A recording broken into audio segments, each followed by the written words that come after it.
Creer es tener una imagen acerca de cómo funciona el mundo y cómo es. Cualquiera sea la cosa en la cual uno cree, guía el vivir de uno. O a veces uno busca creencias para justificar los comportamientos. El cerebro es el que fabrica nuestra realidad. Lo que creemos es realidad para nosotros. Como que crezca una nueva luna, no sé. Yo creo en el ser humano, creo en la naturaleza. Creo en todo, creo en la Virgen, creo en los ángeles, creo en el acto de la fe. Yo creo que la democracia es el derecho a uno tomar decisiones sobre su propio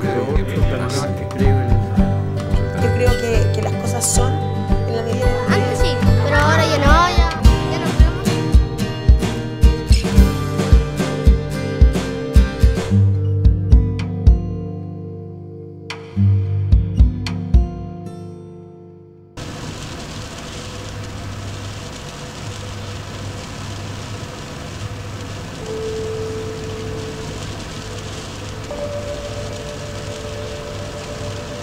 Mira, tratar el tema del bien y el mal desde el punto de vista de la moral es perderse.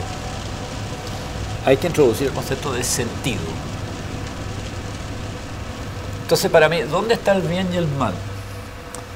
El bien es lo que favorece ese desarrollo de tus potencialidades armónicamente.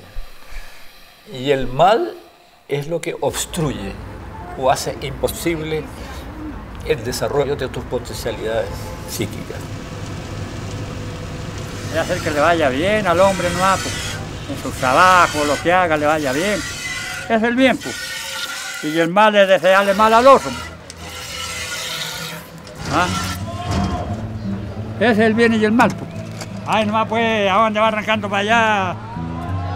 Malo puede ser todo lo que destruye a la raza humana, ¿cachai? Y bueno, es todo la que la hace surgir. El bien y el mal van como tan juntos, ¿no? Son como polaridades. Yo no me creo los blancos y los negros, los buenos y los malos. Creo que además que en todas las personas hay el angelito y el diablito, ¿no? Si fuera por compararlos con algo, estaríamos hablando de positivo o negativo. En cuanto a energía, en cuanto a vibración. Vibraciones armónicas son positivas, vibraciones desarmónicas son negativas. Pero el bien y el mal no son en sí. Son relativos a lo que uno considera como válido. Bueno es lo que humaniza, malo es lo que deshumaniza. Entonces la pregunta no es por el contenido del bien y el mal, sino qué es lo humano. El bien es todo lo lícito, todo lo que respete las normas, tanto que provienen de Dios cuanto provienen de los hombres. El mal es actuar de cualquier manera que vulnere eso.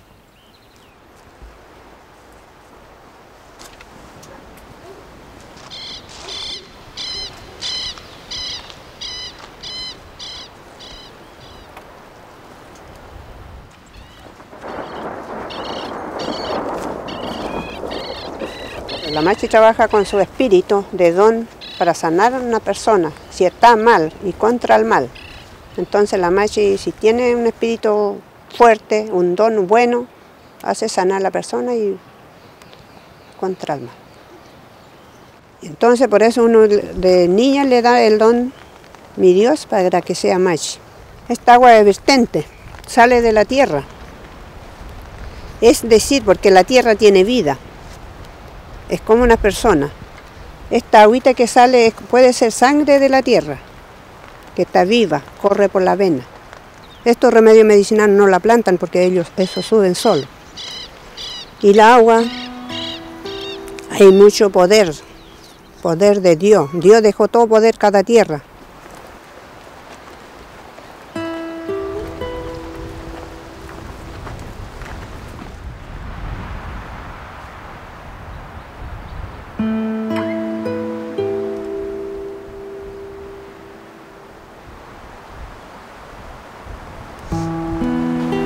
Este año empezaron a voltear todos los guayas nativos igual, y las quilas,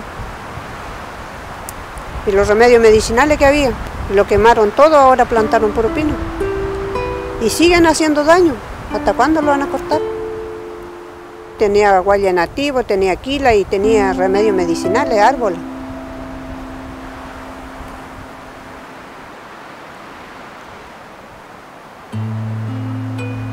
La Machi llegó a nosotros indicándonos que su vecino, Alejandro Taladri, en su propiedad, que eso es importante aclararlo desde un principio, se llama Fundo Palermo, su propiedad en este caso, estaba realizando en ese minuto una explotación de bosque nativo, ¿ya? Que ella ya calificaba de ilegal, ¿ya? Y la mayor aprehensión es que esta explotación del bosque nativo le estaba significando que se secaran las hierbas que crecen al amparo del bosque nativo, principalmente al amparo de unos manantiales que estaban dentro de la propiedad. Por eso ella llega y a nosotros, pidiéndonos que nosotros detengamos esta tala ilegal, ¿ya? Entonces, bueno, ahí nosotros hicimos el análisis jurídico del caso y decidimos interponer un recurso de protección. ¿Qué es lo que dice el territorio? Aquellos terrenos que tradicionalmente las comunidades han ocupado, ¿no es cierto?, de manera ancestral, y les confieren ciertos derechos sobre eso. Pero eso implica abarcar, ¿no es cierto?, atribuciones o ámbitos de atribución más allá de los límites de mi propiedad. En el caso concreto, la Machi asegura que el cerro en cuestión donde está el conflicto es un cerro que para ellos es ceremonial, cuestión de lo cual nosotros no negamos, pero que también advertimos como primera noticia que tenemos de eso. Pero sí tenemos que reconocer que eso implica que ella hace uso de una forma o de otra de la propiedad de mi representado.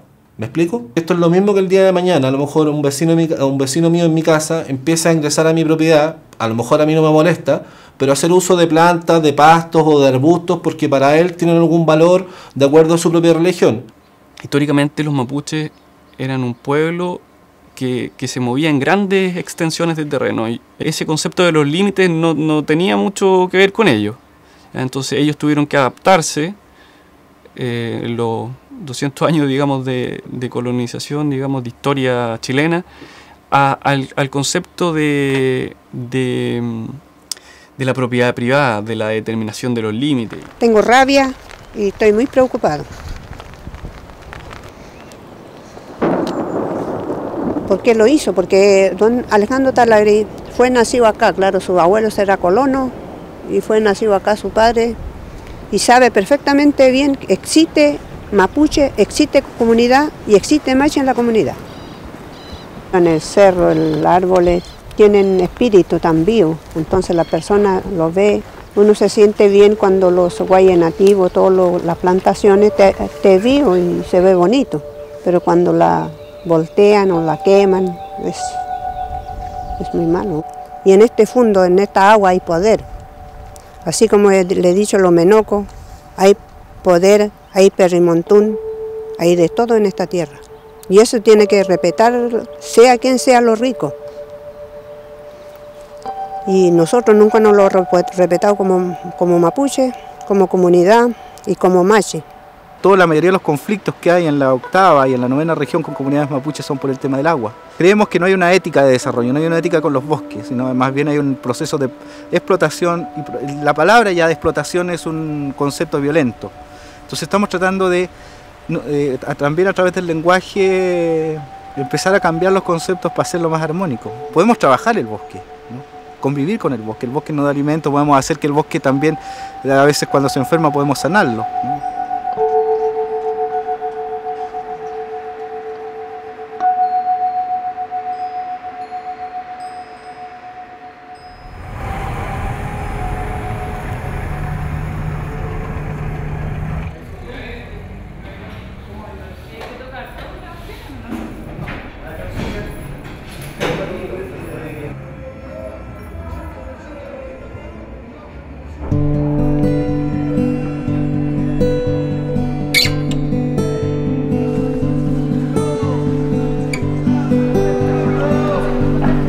Esta es la pieza, ¿no? Desde que llegué del otro lado llegué a este lugar. Y arriba hay otro cuarto más, pues. 13 más o menos, 13 personas en una pieza de 2x2. A veces viven más.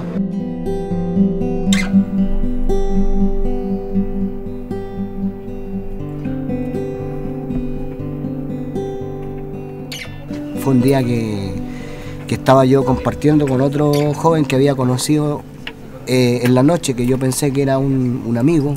Me dijo, yo te voy a invitar al mercado central, a que los comamos mariscal y sigamos tomando. Me dijo, acompáñame, pero claro, ya lo habíamos tomado unas pitchers, ya estábamos más o menos cocarros. Y fuimos para allá, fuimos a sacar plata al cajero automático y resulta que le echa la bronca a un tipo que estaba sacando plata y se ponen a pelear, y por ahí este muchacho, como era guardia de seguridad, sacó una pistola y se la puso en la cabeza. Y yo me meto entre medio a separarlo, toda la cuestión, y viene el otro tipo, saca una cuchilla. Y entre la pistola y la cuchilla, yo presta para acá, le quito la cuchilla y llega, justo tengo la cuchilla en las manos cuando llega Carabinero. Y mi versión no la creyeron. Para ellos fue una versión inverosímil, increíble, y eso me condenaron en primera instancia, en su grado medio, presidio mayor, a 10 años y un día. Los sujetos que están detenidos y procesados y condenados al interior de las cárceles no son tan diferentes de las personas que están libres, digamos. Yo creo que de ese 100% de sujetos que hacen, entre comillas, el mal en la medida en que cometen un delito, ¿ya? Yo te digo que el 95% es producto de su proceso de socialización, interrumpido, mal hecho, etc.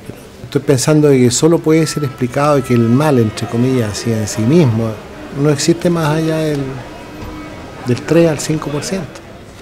Y el otro 95% son personas que efectivamente cometen delitos producto de los aprendizajes obtenidos a través de su historia personal, ¿no? De tal forma de que adentro de los penales y sujetos procesados están las mismas categorías psiquiátricas y psicológicas o psicopatologías que están fuera de los penales. Uno, al menos yo no soy yo soy una persona que no soy un delincuente habitual, ¿me entiendes? Porque un delincuente habitual vive de esto. Vive del robo, vive del choreo, vive del asalto, es delincuente, o sea, él está en ese núcleo. Es como un ciclo, es como la redondela, ¿me entiendes? Él está, su familia, su mamá, su papá, todos son delincuentes. Esto viene como de generación en generación. Entonces, yo no tengo mis principios bien claros. A mí me criaron desde chico, mi mamá, mi papá me criaron, usted no tiene que tomar esto porque no es suyo, usted si lo ve botado, devuélvalo. Todo lo que me ha ocurrido en estos 45 años que tengo ahora actualmente, todas las cosas que me han pasado han sido por locura, por tonto, por no saber pensar. Yo no creo que la gente nace buena o mala, pero creo que sí que hay gente mala, ¿no? En el sentido de que es incapaz de entender o hacer empatía con el próximo. O sea, su estrategia de sobrevivencia depende muchas veces de joder al otro, de vivir a costa del otro. Yo creo que nadie puede decir que nunca ha sido malo. Por ejemplo, envidias, que es como lo más cotidiano, y a veces uno sin querer o sin darse cuenta puede dañar a mucha gente, y eso ya es malo. Hay personas que son capaces de encarnar distintos arquetipos durante su vida y hay otras durante el día, ¿no? Y cuando digo los malos o los ellos, me refiero a los arquetipos y sí a personas en las que los arquetipos se quedaron a vivir. La explotación la vivimos todos en algún momento explotamos a alguien sin querer, queriendo o por circunstancias, pero no nos quedamos a vivir. Hay gente que lo ha hecho su forma de vivir. ¿Cómo funciona un personaje malo? Tú no lo puedes encontrar malo, nadie se encuentra malo. ¿Quién se encuentra malo así mismo, así como mono animado, así que oh, qué malo soy? Eso no existe. Eso es lo bonito de ser un personaje malo, que tú encontráis que lo que tú estás haciendo no es malo, sino es porque te lo puedes justificar de mil maneras, o puede haber un bien superior, porque si estáis loco encontráis que hay un bien superior en el acto que estáis cometiendo. Entonces, uno nunca se encuentra malo. Y por eso tú caché cuando tú pilláis a estos asesinos así como locos de atar, y están ahí, tú les veis las caras como de ¿qué pasó? Sí, hay gente mala y hay gente que hace daño a la gente. Porque hay gente que son experimentadas para eso, estudian para eso. Para hacer el mal, claro. Hay gente mala que le hace cosas con fotos a usted, le hacen cosas con cuántas cosas, sus prendas, de vestidos. Uno va persiguiendo sus propios fines. Y si no hay esta noción superior del sentido de la vida, al ir persiguiendo tus fines, tú vas pegando codazos y vas haciendo daño. Cuando tú renuncias a ese motor potente que es la ambición, las posibilidades de hacer daño se reducen. Yo no creo que la gente es tan mala ni tan buena, ¿no? Como dice un gran antipoeta chileno, Nicanor Parra, somos todos un embutido de ángel y bestia. Y lo somos biológicamente, por cierto, ¿eh? Como especie no podemos sobrevivir si nos empezamos a matar unos a otros. Digamos, desaparece la especie, por lo tanto hay una cierta biología que empuja no a hacer eso. Hay una biología que empuja a ayudar al otro, aunque no los conozcamos. Entonces, generalmente la mayoría de las conductas destructivas son contra la biología, de la manera en cómo hemos crecido como especie. Yo creo que no es egoísta el ser humano, pero, todo lo contrario, creo que es altruista, que es lo opuesto, ¿ya? Y lo creo porque en general, cuando uno observa la conducta de las personas, observa que con mucha mayor frecuencia la gente se ayuda unos a otros que se perjudica unos a otros. El mundo mapuche, primero a nivel de comunidad, el mal es la pelea, es el daño que puede hacer una persona a otra, especialmente a partir de la envidia, ¿no es cierto? El deseo mimético, el deseo de tener lo que tiene el otro, hace que eso produzca enfermedad. Esa es la primera fuente del mal para ellos. Y la segunda es el daño que una persona le puede hacer a otra por deseo de destruir, a través de distintas formas, pero a veces basta con que desee el mal para que la otra persona se pueda enfermar. Entonces ahí se puede hablar de daño, dicen ellos. Cuando a una persona le dan daño, los doctores no ven. Ni en los mejores especialistas, ni mejores doctores no ven eso. Existe gente mala en esta tierra. Todos no somos perfectos. Hay muchas personas que saben esa cosa mala. Nacen malas o después de eso saben cosa mala. Si un abuelo o una madre, si fue una bruja o hacer cosa mala, y también sabe la gente. Entonces ahí existe el mal.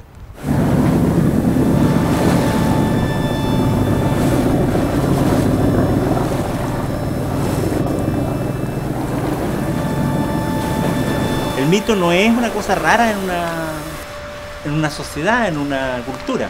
Es parte de la cultura. Un trauco está en la misma dimensión que un gallo, que una oveja o que un santo patrono.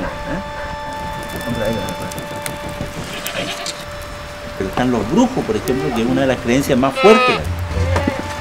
La brujería, y esa es una creencia que está arraigada en todos los niveles sociales. Esta creencia lo que desarrolla es que existe un tipo de persona, que es el brujo, que tiene unas características como que puede volar, que se puede transformar en un animal generalmente negro, que puede hacerse invisible en un momento determinado.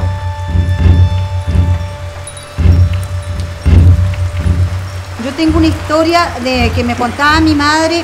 Un día cualquiera dice que mi papá era de estos viejitos huilliches, pero medio aniñados. Dice que había un viejo que le decían que era brujo. Y un día él iba por la playa con su caballo, estaban con unos tragos, y encuentran al anciano ¿Y qué anda haciendo aquí este brujo tal por cual? Dice él, pesca al rebenque del caballo y le pega el otro, claro, también al viejo. El viejo se mete abajo de un bote porque los botes para secarse se dan vueltas para protegerse de ellos. Y ellos dicen que con el caballo le saltaban el bote por lado y lado y aparecía el viejo ya, de esa rebencazo. Le dejaron dado sus buenos rebencazos y se fueron. Entonces el viejito cuando se levantó le dijo, Catepillán, le dijo, me la vas a pagar si vas a ver. Pasó el tiempo y dice mi mamá, ni siquiera 2 meses después, cuando mi hermana, chiquitita, dice que se empezó a enfermar, de repente a decaerse, sin tener ningún problema. Dice que ya después ya no se levantaba, estaba en su camita acostadita. Mi papá sufría tanto cuando había así, y dice que un día cualquiera llegó un tiuque a la casa, un pájaro. Dice que de repente en la puerta estuvo parado el tiuque, le tiraron pan y el tiuque entraba como un pollo a comer pan. Ella le hacía cariño al tiuque, la niña, y el tiuque estaba paradito a los pies de su camita siempre. Tenía 1 semana el tiuque cuando mi hermanita se murió. Un día cualquiera se murió en su camita acostada sin ningún quejido, sin nada, pero se murió. Al otro día, cuando ella se muere, nunca más llegó el tiuque. Entonces mi papá lo relacionó inmediatamente con lo que él hizo con el brujo, con el viejo Tegún que era brujo. Mi mamá lloraba y mi papá también contando su historia, que él le mató, él era el tío que seguramente, para ellos era eso. Y él mató a su hija que más quería él. Y se la mató y se la mató.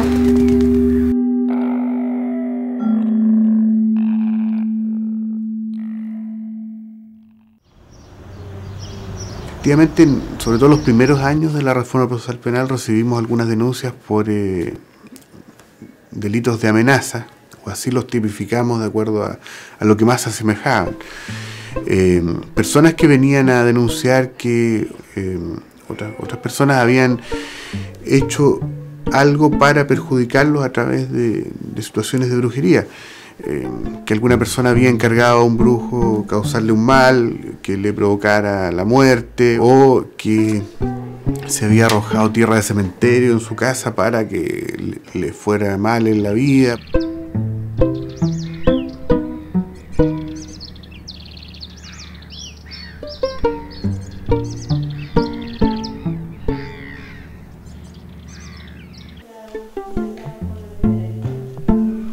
En los ambientes religiosos en general, en lo trascendente, en lo metasocial, se habla mucho de aquellas fuerzas del bien, de aquellas fuerzas del mal, deidades del bien, deidades del mal, tienen diferentes nombres. Entonces de allí nace, por ejemplo, todo el tema que se relaciona con lo que se ha conocido tradicionalmente como las posesiones demoníacas, donde hay acción desde el punto de vista de la respuesta para controlar a esos entes malignos por la vía de los exorcismos. Es decir, hay ceremoniales dentro de los pueblos tradicionales, el tema de los chamanes, que manejan este conflicto entre bien y mal. Hay tres magías. La blanca, la colorada y la negra. Venga. Ese es para hacer cosas malas, no malas, la colorada. Para hacerle mal a oso. Y la negra esa trabaja con Lucifer. Trabaja con Lucifer esa. Claro. Si lo he visto yo, pues lo conozco. Se aparece un hombre de eterno negro, camisa blanca, igual que nosotros. ¿Cuál lo hace? Es un hombre, no, pero es él. Es él el que se aparece.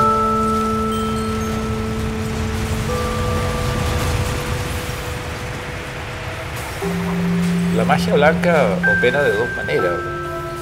Opera espontáneamente, que es una magia inherente a la vida. O tú lo practicas deliberadamente, a través de un ritual. Ahora, lo que te propones hacer es bueno.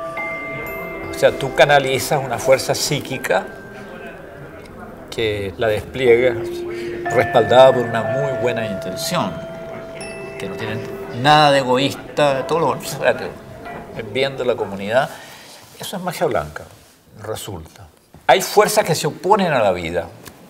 Primero, que se oponen al desarrollo de tus potencialidades y que se oponen a tu vida orgánica incluso, que se oponen a todo y se las puedes invocar. Entonces para eso tú tienes que hacer un pacto. Tú pactas con el diablo, digamos, en términos folclóricos. Tú pactas con el diablo. Entonces hay un refrán que dice, no es lo mismo llamar al diablo que verlo venir. Verlo venir es la tentación, nada más. Llamarlo es el pacto. Ahora, todo el mundo ve venir al diablo, pero muy pocos lo llaman realmente, ¿no? Ahora, ¿qué son esas fuerzas? Son fuerzas digregadoras, ¿no? Existen iglesias negras, misas negras, magia negra, sectas satánicas, que se complacen en destruir la vida, en el fondo.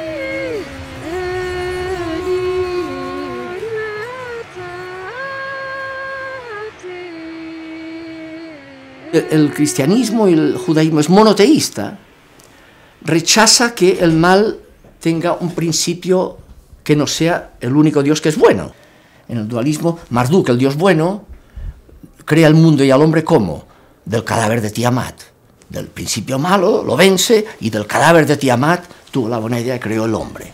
Entonces, ¿de dónde viene el mal humano? Porque nuestra materia es diabólica, aunque nos ha hecho un espíritu, un Dios bueno. Viene el Génesis, toma ese mito, lo lee monoteísticamente y dice no, y viene Dios es bueno. Entonces viene el problema del mal. ¿De dónde viene el mal? San Agustín definirá el mal, es carencia de bien. Carencia, es decir, todo lo que es bueno por el mero hecho de ser. Pero con que no es Dios, es carente. La tentación siempre gira en torno al verbo comer. Está 11 veces conjugado el verbo comer en estos 14 versículos iniciales del capítulo 3 de Génesis. 10 veces en sentido negativo. Es decir, comer en el sentido de apropiarme lo que Jehová Dios ha creado para ser compartido, es lo que yo llamo el pecado de apropiación. Es decir, el ser humano tratando de apropiarse de aquello que debiera ser, como digo, compartido por todos. El pecado original, esto me lo explicó a mí un sacerdote, no es sexo, ¿ah? Es el pecado de origen. Ahora, ¿qué es origen? Suponte que tu padre fue rabioso, tú heredas la rabia. El gene viene con la maña. Ese es el pecado original. Yo creo que el pecado original es la propiedad, el sentido de la propiedad. Es posible, la esperanza, el sueño, ¿cierto? Que algún día se entienda que todo es de todos. Todo es de todos. Que en las praderas los pastos, los árboles comparten en igualdad la luz, el agua, los recursos, ¿cierto? Y algo mejor algún día, quizás, ¿cierto? Seremos como las praderas, o volveremos a ser como las praderas.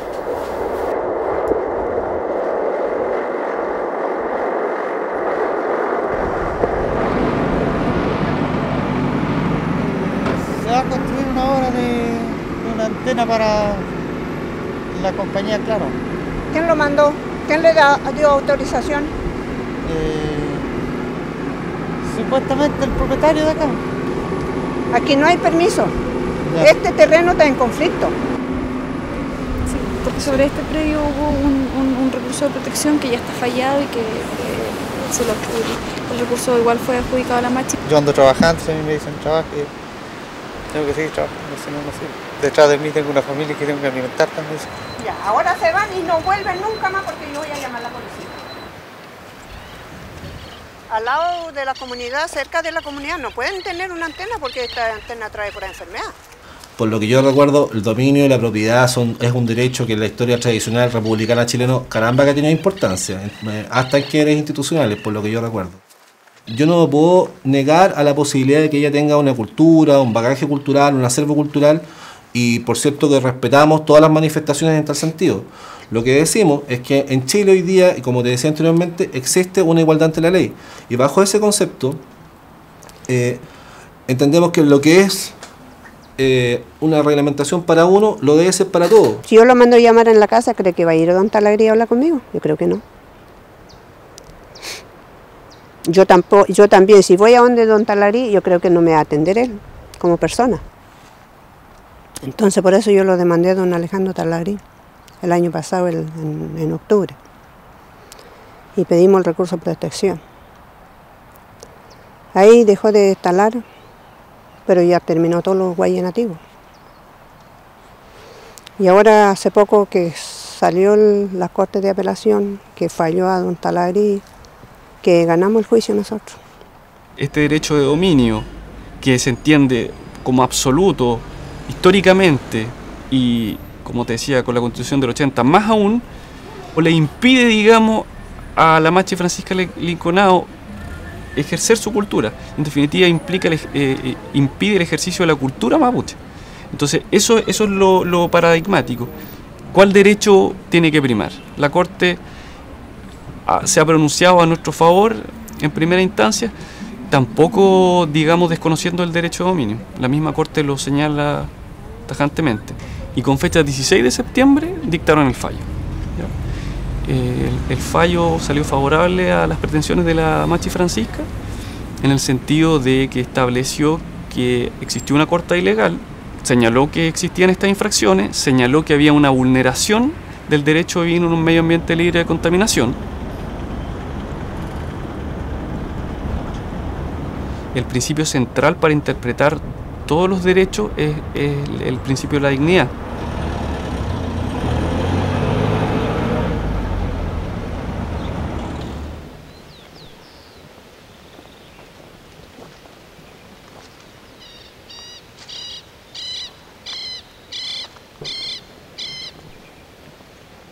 Si un pobre mapuche habla personalmente, esta tierra mía, quiero que se lo entregue pacíficamente, ¿cree que los ricos van a decir que sí? Nunca. Entonces ahí viene la violencia. Está mal la cosa porque los mapuches se están muriendo. Eso no debían hacer. Por derecho lo que están haciendo la gente.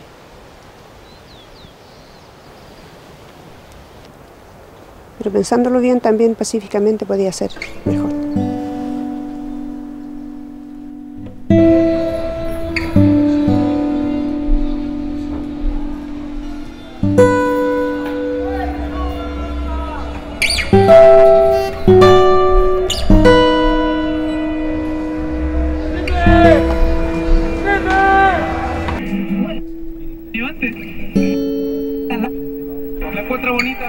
Llegué de un mundo a un submundo, porque esto es un submundo, y llegué así como un pollito que no sabía qué pasaba, nada. Porque aquí hay que acostumbrarse, ¿no? Aquí hay que acostumbrarse al sistema de vida de acá. Yo cuando llegué al otro patio, allá al otro lado, y en el otro lado de... el infierno mismo.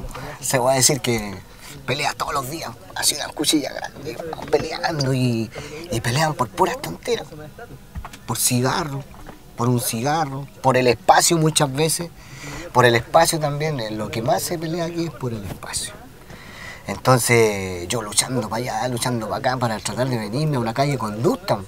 Y lo único que me decían los demás internos, me decían... Las personas que llegan a delinquir no es que tengan algún gen particular, que no tengan alguna predisposición, digamos, sino que en general son personas que no han accedido, ¿ya?, a una buena relación en sus procesos de socialización con sus figuras parentales, han tenido fracasos y dificultades escolares que no han sido resueltas por el sistema.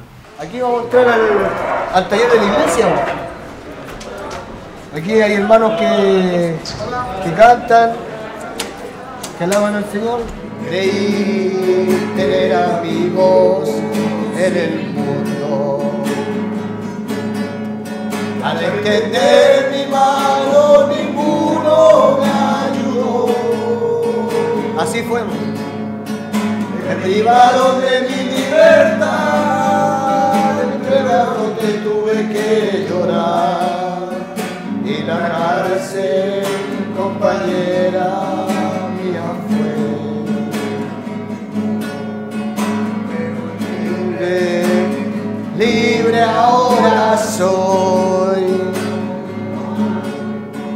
Pues Cristo me entregó la libertad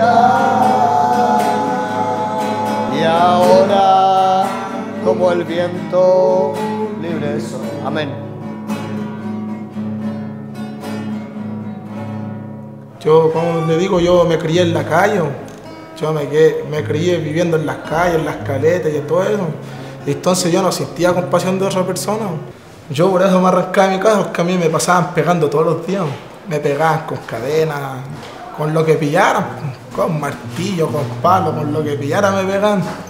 Entonces yo también, de chiquitito, entonces yo también después empecé a hacer el mismo. Y personas que no, cuando salía a quitar las cosas, salía a cogotear, a robar, yo también les pegaba a las personas, les pegaba con lo que pillaran. Entonces si andaba con una cuchilla, con la cuchilla les pegaba. Yo aquí a mí me condenaron a 25 años y un día. Me condenaron siendo menor de edad a mí, ¿me entiendes? Y llego para acá yo, y aquí Yo me iba a matarme un día, aburrido de todo, y resulta que ahí a mí me presentaron a Dios, pues me dijeron que yo le pidiera a Dios y Dios me podía bajar el tiempo, porque Él era un Dios de misericordia, ¿me entiendes? Yo ya no soy igual como era antes. Si yo antes andaba con el garato para arriba y para abajo, ahora ya lo ha sacado de mi vida eso. Que igual es bueno que puedan condenarlo a uno, porque así uno puede recapacitar y entender qué es lo que hizo en la calle.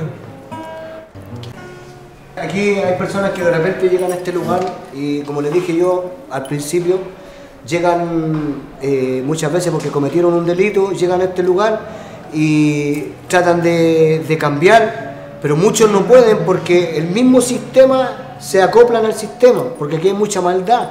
Entonces, si juntamos la maldad, está toda la maldad junta. Hoy día está probado, ¿ya?, de que la cárcel no significa una modificación de la conducta, y que las cárceles lo más probable es que le haga peor, ¿ya?, cuando egrese salga peor de lo que efectivamente entró.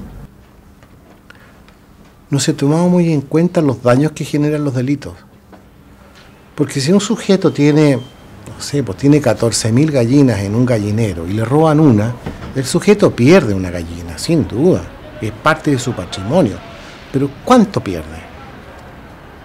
¿Cuántos daños se le hace a esa víctima de una gallina? Escaso, hablemos en serio, escaso. Pero ¿cuánto pierde, cuánto afecta a un niño y su familia que sea abusado sexualmente? Entonces la tipificación de las sanciones no están considerados los efectos o los daños que le generan a las personas. ¿Qué es más delicado? ¿Un abuso sexual o una violación de un niño o el robo de una gallina? Y sin embargo tú ves que las penas son casi comparables. Entonces a mí me parece que hay una distorsión en términos de qué es lo que pretendemos proteger con la ley penal, digamos. ¿Qué es lo que pretendemos? ¿Qué cuidamos en el fondo? ¿Qué es lo trascendente? Yo creo que todos tenemos en nuestra cabeza un concepto de qué es lo correcto y qué es lo que no, ¿no es cierto? Y que tiene que ver con el respeto a los demás, con la solidaridad, con el, ¿no? Y en definitiva esa es la ética.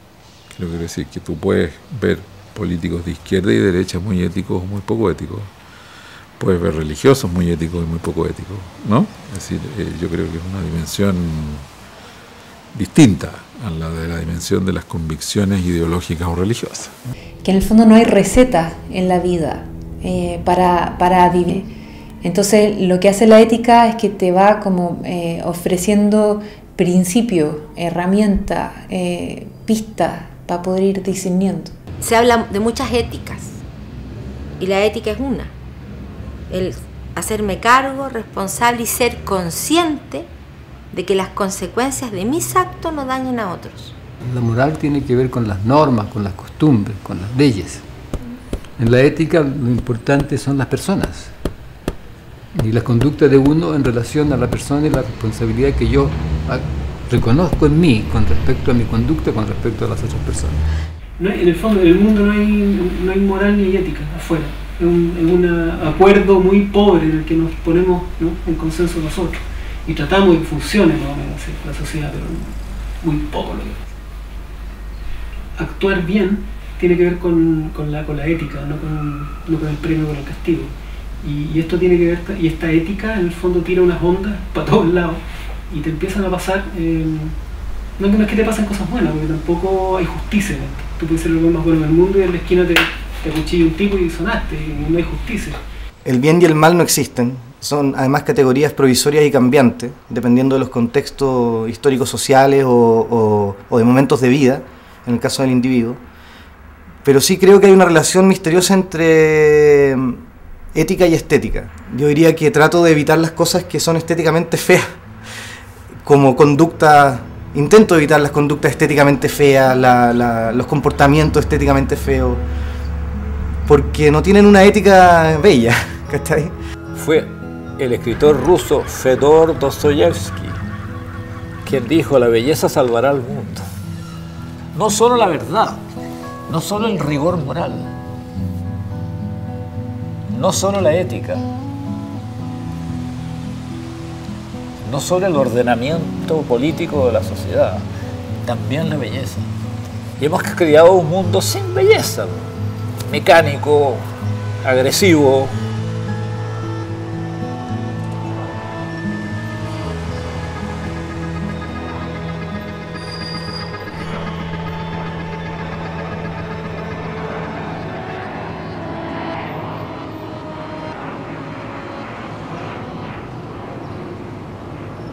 Yo distingo entre los males chicos, los males subsanables, los males humanos y los males monstruosos, que son los males que no tienen fin. Te meten preso a un pobre gallo que pasó ahí y le arrancó la cartera a una señora. Entonces, ese tipo no es malo, ese tipo cometió una acción irresponsable, falto a la ética. Pero ese mal tiene una dimensión. Hay males que no tienen dimensión, que son infinitos. Y esos son los males políticos en general, ¿eh? No es lo mismo quien mata en un contexto de odio, de una sociedad polarizada, en función de una orden donde tiene poco espacio para poder discernir, que aquel que mata por un instinto criminal y que va a seguir matando. Yo creo que somos capaces de deshumanizarnos y que eso es el mal, en el fondo, lo que deshumaniza a niveles que no podríamos imaginar si es que no los hubiésemos visto, ¿no? En el tema de la tortura, en la dictadura, acá en Chile, en el tema del holocausto, en el tema del apartheid, en Sudáfrica, como de generar sistemas perversos que si no supiésemos que los hemos hecho realidad no lo podríamos creer, ¿no?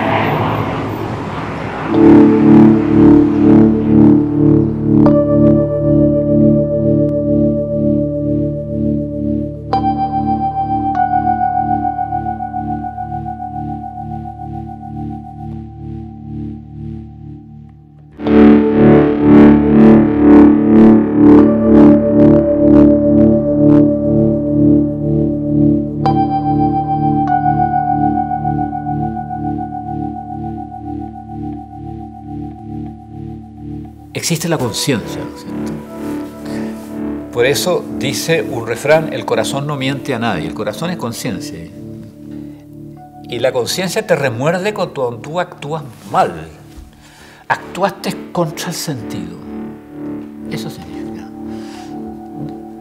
No significa actuaste contra la moral. Puede ser que sea verdad también, pero antes, mucho más importante que eso, actuaste contra el sentido.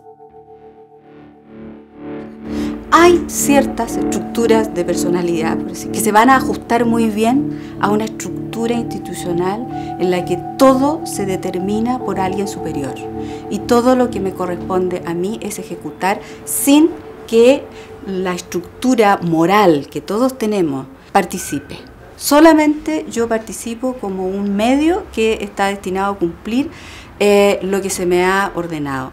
Esa suerte de complementariedad trágica entre una institucionalidad autoritaria y una estructura que no es capaz de pensar por sí misma, sino solo de ejecutar, generó en muchas personas una adhesión irrestricta a situaciones que, por lo tanto, no provocaban malestar. La mayoría de los casos que conozco, la conciencia opera.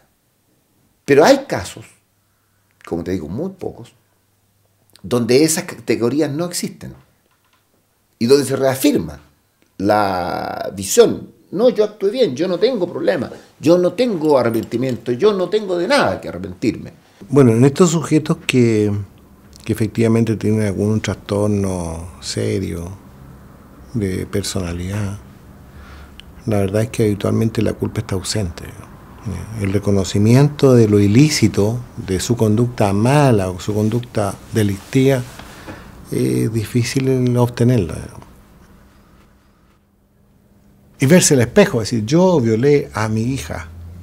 O sea, desde el punto de vista social es un repudio muy grande, entonces nadie quiere verse tal cual es. Hay una dificultad para asumir lo horrible, lo terrible, digamos, de que tal vez esa sociedad bien pensante cuidó, convivió, protegió a personas que eran asesinas y no lo quiere ver, porque verlo es demasiado terrible. Y tal vez las víctimas de los derechos humanos más directas y sus familias, que han sido muy intransigentes en pedir verdad y reconocimiento judicial, son como personas que han guardado el testimonio, por así decir. Nos han obligado al resto de la sociedad a reconocer verdades incómodas. Tenemos que escuchar y validar lo que ellos han vivido. Y vamos a ser más sanos y mejores como sociedad. Pero eso es incómodo. Es que conocí muchos casos, varios casos, en que se fueron a confesar ante mí, y yo los tuve que denunciar a la justicia o pedir que la justicia actuara, para sacarse una cosa que habían tenido por 30 años oculta. ¿Y por qué usted no actuó antes? Porque no pudo, o porque sintió que hasta ese momento su actuar había sido legítimo. Pero ese secreto es una espada que tiene el hombre íntegro, es una espada que la tiene metida adentro. La verdad es la única que libera. A la persona que le hice daño, yo quise conversar con ella, estando afuera en la libertad. Quise pedirle perdón. Quise, no sé, por último reparar el daño mal causado, pero nunca él me dio la oportunidad de poder hacerlo. Yo quedé en ese sentido quedé mal. Quedé como un poco afectado. Después volví a este lugar a cumplir y aquí estoy cumpliendo. Y ahora llevo la mitad de mi condena y ahora me queda la otra mitad, pero yo sé que me voy a ir antes. Y ya no voy a hacer lo mismo, o sea, voy a hacer mi vida y como le dije, voy a ser una persona exitosa.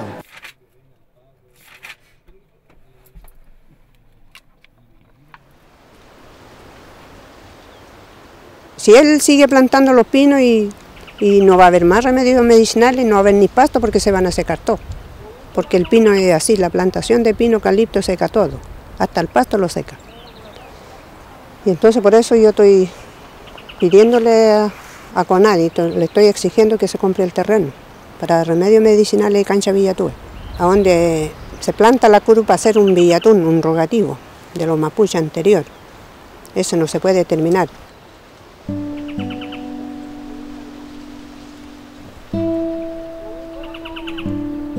Yo quisiera que los pueblos mapuches, que lo respeten, la cultura mapuche que lo respeten, que nos sigan haciendo daño.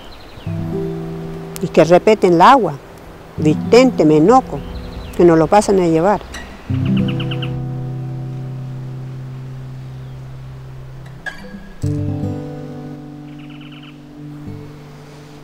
Yo estoy dando esta entrevista para que se compre el terreno lo más pronto posible dentro de este año, porque a mí no me gusta que me anden sacando fotos y salir por la televisión, por salir por el diario, eso poco me ayuda. Ojalá que llegue al gobierno esta entrevista y que se compre el terreno.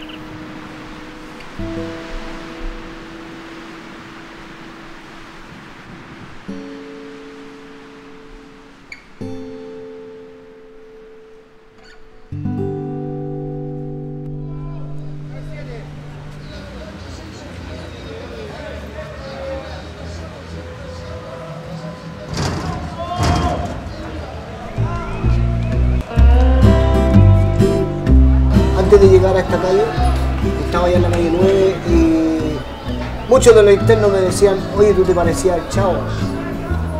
¿En serio? Sí, te parecía al Chavo. ¿Y por qué no te caracterizáis, te disfrazáis y salís a las visitas disfrazado del Chavo justo para la Navidad? Y así le repartís dulcecitos a nuestros hijos. Claro, dije, buena idea. Vamos a hacer algo entretenido. Vamos a hacer una película con globos. ¡Chachán! Una espada para pelear. ¡Chachán! Un perrito para todos los chicos y las chicas.